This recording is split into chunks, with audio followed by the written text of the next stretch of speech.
Hello मैं और 10th class students, आज की इस क्लास में हम सॉल्व करेंगे चैप्टर 2 का एग्जाम्पल नंबर 5। ठीक है मेरे प्यारे स्टूडेंट्स, एक बार क्वेश्चन को मैं आपको रीड करा देती हूँ। देखिए क्वेश्चन को रीड करिए अच्छी तरीके से। जांच कीजिए कि त्रिघात बहुपद, ये आपको एक त्रिघात बहुपद दिया है। त्रिघात बहुपद जानते हैं ना, जब हमारी चर राशि की अधिकतम घात 3 होती है। और एक इम्पोर्टेंट बात कि जितनी किसी बहुपद की घात उच्चतम होती है उतने ही उसके मूल होते हैं। ठीक है, ओके। ये आपको त्रिघात बहुपद दे दिया कि शून्यक, यानी कि बाबू इस बार आपको हल भी दिए हुए हैं।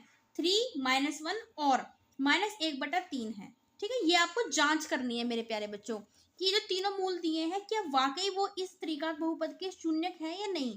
ठीक है, पहले तो आपको जांच करनी है। ओके, आगे चलिए। इसके पश्चात शून्यकों और गुणांकों के बीच के संबंध की सत्यता की आपको जांच करनी है। ठीक है मेरे प्यारे बच्चों, थोड़ा लॉन्ग क्वेश्चन है आपका। ठीक है, बट बहुत अच्छा क्वेश्चन है, आपकी नॉलेज के लिए बेहद इंपॉर्टेंट भी है। ठीक है, परीक्षा में आए या ना आए बट आपको ये करना आना चाहिए। आपका जो पॉइंट ऑफ व्यू है ना, वो आपको क्या होना चाहिए कि हर एक क्वेश्चन को आपको इंपॉर्टेंट मान के चलना है अगर आपको अपनी नॉलेज गेन करनी है। तो स्टूडेंट, अगर जब आप नॉलेज गेन पे ध्यान देंगे ना आप, तो पता है आपके क्वेश्चन तो मतलब I mean to say that आपके जो स्कोर है वो तो ऑटोमेटिकली गेन होगा। फिर ठीक है मेरे प्यारे बच्चों, चलिए चलते हैं, हल करते हैं मेरे प्यारे बाबू। ठीक है, आपके जो मेरे एक छोटी सी टिप्स है, मैंने वो आपको स्टार्टिंग में भी बताया था, प्रीवियस क्लास में भी बताया था कि जब त्रिघात बहुपद के लिए, ठीक है, गुणांक और शून्यकों के बीच के वो आते हैं ना सत्यापित, मतलब संबंध की जांच करने के लिए, तो आपको ये वाले फॉर्मूले आपको ध्यान रखने हैं। Alpha plus beta plus gamma, तीनों मूलों का योगफल जो होता है वो -b/a के बराबर होता है। Alpha beta plus beta gamma, ठीक है, beta gamma plus gamma alpha, वो आपका c/a के बराबर होता है।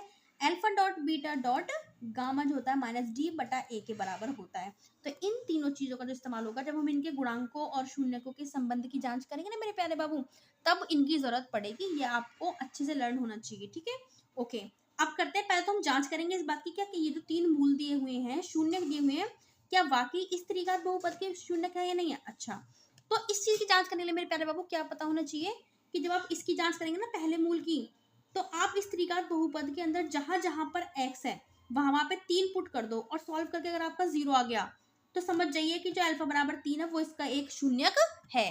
और 3 0 के अलावा कोई भी अगर आपकी नॉन जीरो वैल्यू आती है 1 2 3 -1 -2 कुछ भी आ जाए, ठीक है, तो तब ये इसका मूल नहीं होगा। Is that clear. अब करते हैं अपने क्वेश्चन को। पहले 3 की जांच करते हैं, 3 इसका मूल है या नहीं है। तो जहां जहां पे मेरे प्यारे बच्चों x है वहां पे हम 3 रखेंगे, तो p3 इज इक्वल, ठीक है, 3, बीच में गुणा का साइन छिपा होता है। ठीक है, x कितना है हमारा 3, घात 3 है तो घात 3 कर देंगे आप, -5 गुणा x² और 5 के बीच में गुणा का साइन छिपा हुआ है। x कितना मेरे प्यारे बाबू 3 का वर्ग करेंगे यहाँ पे -11 गुणा 11 और x के बीच में क्या छिपा हुआ है मल्टीप्लाई, ठीक है, गुणा। तो x का मान कितना 3 माइनस का 3, सॉल्व करेंगे। 3 गुणा 3 का घन क्या होता है 3 गुणा 3 गुणा 3, 3 3 होती है 27 आएगा। इस प्रकार आपको डायरेक्ट लर्न हो 3 का क्यूब 27 होता है, तो वो बहुत अच्छी बात है। नहीं पता है तो आप इस नंबर के 3 बार मल्टीप्लाई कर लें और निकाल लें।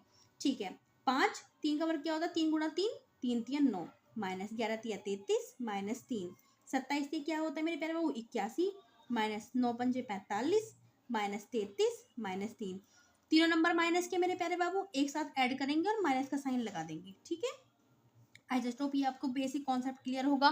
ठीक है ना, कि माइनस के नंबर जो होते हैं वो ऐड होते हैं और साइन माइनस का ही आता है। ठीक है, नहीं होगा तो आप कमेंट में लिख के जरूर देना, तो मैं इस पे आपकी बेसिक, ठीक है, छोटी सी वीडियो जरूर बनाऊंगी जिससे कि आपका कॉन्सेप्ट क्लियर हो जाएगा, ये कैसे कैसे होते हैं, माइनस के नंबर प्लस क्यों होते हैं। ओके, ठीक है। तो 5 3 8 3 11 को 1 का हासिल लगेगा 1, 4 3 7 और 1 8, तो माइनस का 81। तो मेरे प्यारे बाबू समान नंबर आ चुके हैं, साइन दोनों का लगा तो कट के हमको 0 मिलेगा। ओके, तो P3 आपका 0 आ चुका है, कंडीशन को सेटिस्फाई कर रहा है। x की जगह पे हमने 3 रख के देखा और पूरा सॉल्व करके हमको 0 मिल गया। इट मीन्स दैट 3 जो है वो px का क्या है शून्यक है। ठीक है बाबू, शून्यक है। मेरे प्यारे बच्चों आपको ऐसी एक्सप्लेनेशन देनी है जब आपके एग्जाम में क्वेश्चन आएगा। ठीक है, चलिए अब जांच करते हैं। दूसरा जो हमारा मान था, ठीक है, -1 की, -1 इसका शून्यक है या नहीं है। तो जहां जहां पे x है वहां पे आप -1 पुट करेंगे इस बार। ठीक है, तो x की जगह पे -1 पुट करेंगे। ओके, तो 3 गुणा -1 का घन -5 गुणा -1 का स्क्वायर -11 गुणा -1 ठीक है, माइनस का 3। ये ब्रैकेट में क्यों लगा रही, क्योंकि दो साइन कभी भी एक साथ एग्जिस्ट नहीं करते, उन्हें एक साथ नहीं रखना चाहिए मेरे प्यारे बच्चों, ठीक है। ओके, ठीक है, चलिए करिए, सॉल्व करेंगे। तो 3 गुणा -1 की पावर 3 जो होती है वो -1 होती है। देखो, जब -1 की पावर कभी ओड हो ना, विषम हो, तो -1 आंसर मिलता है। -1 की पावर इवन, जैसे 2 4 6 कुछ भी हो, तो आपको +1 रिजल्ट मिलेगा, ठीक है। ये बेसिक चीजें आप ध्यान रखिएगा, ठीक है। और ये आपको डिटेल में पढ़नी है, तो इनके लिए आप कमेंट में जरूर लिखिए कि मैम इनके लिए सेपरेट वीडियो बनाइए, तो मैं आपके लिए डेफिनेटली बनाऊंगी। अब देखो, -1 की पावर इवन है ना, तो यहाँ पे आप विदाउट एनी हेजिटेशन +1 रख दीजिए, ठीक है। अब देखो, माइनस माइनस क्या होता है, प्लस, 11 बन जाए 11, ओके, -3, ठीक है। -3 मिलेगा, -5 +11 -3, माइनस माइनस वाले नंबर एक साथ हम ऐड कर लेंगे और साइन माइनस का लगाएंगे। 5 3 8 और 3 11, माइनस का 11 प्लस ये वाला 11, तो देखो इक्वल है, साइन अपोजिट है, तो कट के हमको 0 मिलेगा, ठीक है मेरे प्यारे बाबू। अब देखो, इस px में -1 रखने पर भी हमको क्या मिल गया, 0 मिल गया। इट मीन्स दैट -1 भी इस त्रिघात बहुपद का एक शून्यक है, ठीक है स्टूडेंट्स। चलिए, तो आप यहाँ पे लिख देंगे कि -1 px का शून्यक है, ओके, ठीक है। नेक्स्ट, अब हमारा थर्ड बचा है मेरे प्यारे स्टूडेंट्स, -1/3, ठीक है। ये इसका शून्यक है या नहीं है, ओके। चलिए जांच करते हैं इसकी। अब जहां जहां पर हमारा x होगा वहां पे रखेंगे हम माइनस का कितना रख देंगे आप, माइनस का 1/3, चलिए रखते हैं। तो 3 गुणा, ठीक है, x की जगह पे -1/3, क्यूब है तो आप क्यूब लगा दीजिए, यानी कि घन, -5 गुणा x की जगह पे माइनस का 1/3 पावर 2 है, ठीक है, -11 गुणा, ठीक है प्यारे प्यारे बाबू, -1/3 -3, सॉल्व करते हैं। 3 गुणा -1 की पावर 3 है तो -1 मिलेगा ऊपर अंश में हमको, 3 की जो पावर 3 है वो मिलेगा हमें 27, ठीक है। -5 गुणा -1 का स्क्वायर क्या होता है, +1, 3 का स्क्वायर कितना होता है मेरे प्यारे में, 9, ठीक है। माइनस माइनस यहाँ से प्लस, 11 एकम 11/3 -3, ठीक है। 3 एकम 3 3 3 नाम 27, तो यहाँ से आपको माइनस का 1/9 मिल गया, यहाँ से आपको माइनस का 5/9 मिल गया मेरे प्यारे बाबू, यहाँ से आपको 11/3 सेम रखना है, -3। इन दोनों का जो हर है वो सेम है, तो आप डायरेक्ट इन्हें ऐड कर सकते हैं, माइनस माइनस प्लस होगा ना, इसलिए। तो 5 और 1 6, माइनस का 6/9 मिल गया, ठीक है, प्लस 11/3 अभी ऐसे रखे -3, ठीक है। इसे आप काट भी सकते हैं, नहीं, हाँ, 3 दूनी 3 तिया कट जाएगा आराम से, माइनस का 2/3 प्लस का 11/3 माइनस का 3, 11 में से 2 गए। अब देखो इनका हर सेम है ना बाबू, तो इन्हें आप डायरेक्ट क्या करेंगे, प्लस माइनस कर सकते हैं, प्लस माइनस माइनस कर सकते हैं, ठीक है। 11 से 2 गए, 9 बचेगा प्लस का, क्योंकि प्लस का नंबर बड़ा है हमारा, /3 माइनस का 3, ठीक है। इसे काट देंगे, 3 एकम 3 3 तिया 9, तो क्या मिला मेरे प्यारे को, 3 - 3 मिला, यानी कि 0 मिल गया आपको। इसका मतलब ये है px में, ठीक है, त्रिघात बहुपद में आपको -1/3 रखने पर भी आपको 0 प्राप्त हुआ। इसका मतलब है -1/3 भी आपका दिए हुए त्रिघात बहुपद का एक शून्यक है। जी हाँ, आप कॉन्फिडेंटली बोल सकते हैं कि -1/3 आपका, ठीक है, px का शून्यक है, ठीक है मेरे प्यारे बाबू, शून्यक है। अब करते हैं इनके गुणांकों और मूल जो है आपके शून्यकों के बीच का क्या संबंध की जांच। थोड़ा बाबू लॉन्ग क्वेश्चन है ये, ठीक है।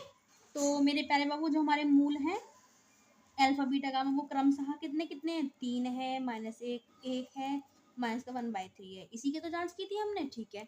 और हम बाबू यहाँ से हम इसकी जो तुलना करके हम यहाँ से ABCD के मान निकाल लेंगे, क्योंकि जरूरत पड़ेगी भाई हमें ABCD के मानों की, मैंने आपको स्टार्टिंग में बोल दिया था। तो जो आपका px है मेरे प्यारे बच्चों, वो कितना है, 3x³ माइनस का 5x² माइनस का 11x और माइनस का 3। तो अब त्रिघात बहुपद का व्यापक रूप क्या होता है, ax³ + bx² + cx + d।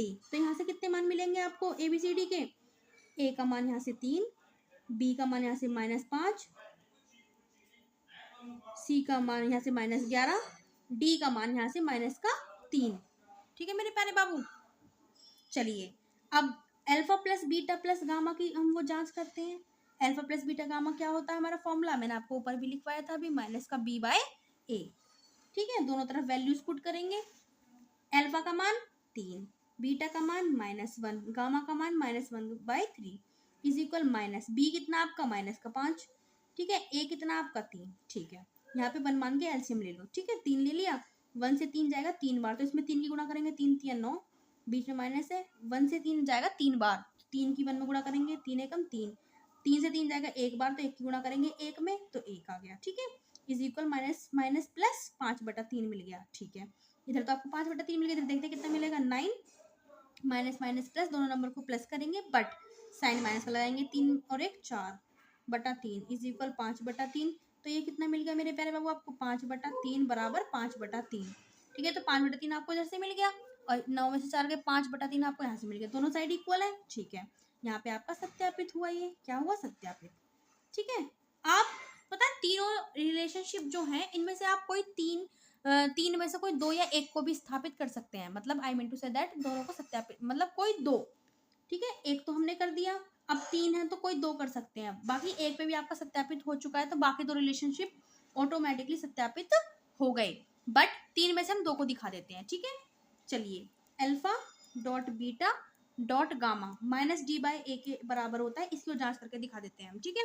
तो अल्फा का मान कितना मेरे प्यारे बाबू 3, डॉट का मतलब होता है मल्टीप्लाई, बीटा का मान कितना है आपका -1, ठीक है, गामा की value -1/3 is equal, right hand side में वैल्यू पुट करें आप, ठीक है, माइनस डी का मान कितना था आपका, यहाँ से देखें आप, डी का मान आपका -3 यहाँ पुट कर देंगे, ठीक है। और आपका ए का मान कितना था मेरे प्यारे बच्चा 3, ठीक है। तो भाई 3 से यहाँ पे 3 कैंसिल हो गया, माइनस से माइनस कैंसिल हो गया, तो 1 1 जा 1 प्राप्त हुआ इधर आपको, इधर माइनस से माइनस कैंसिल हो गया, और 3 एकम 3 3 एकम 3, 1/1 क्या होता है, एक ही तो होता है मेरे प्यारे स्टूडेंट्स, ठीक है। ये भी हमारा सत्यापित हो चुका है, ठीक है। हमने 3 में से 2 रिलेशन को, 2 संबंधों को सत्यापित कर दिया, आप चाहें तो तीसरे वाले को भी सत्यापित करके दिखा सकते हैं, बाकी इतना सफिशियंट है, काफ़ी है इतना, ठीक है। तो मेरे प्यारे स्टूडेंट्स, आज की इस क्लास में हमने एग्जाम्पल नंबर 5 को कवर किया। अब नेक्स्ट क्लास में हम स्टार्ट करेंगे अपनी 2.2 एक्सरसाइज को, आप ट्राई कीजिएगा, ठीक है। सारे एग्जाम्पल्स अगर आपने अच्छे मन से किए हैं ना, पूरे के पूरे अच्छे कॉन्सेप्ट को समझ के किए हैं, तो डेफिनेटली आपको एक्सरसाइज के अंदर कोई भी डाउट नहीं आने वाला है, ये मेरी गारंटी है, ठीक है स्टूडेंट्स। तो आपका होमवर्क यही रहेगा कि एक्सरसाइज 2.2 को आपको ट्राई करना है, ठीक है students. Okay, best wishes for your study and thanks for watching this class.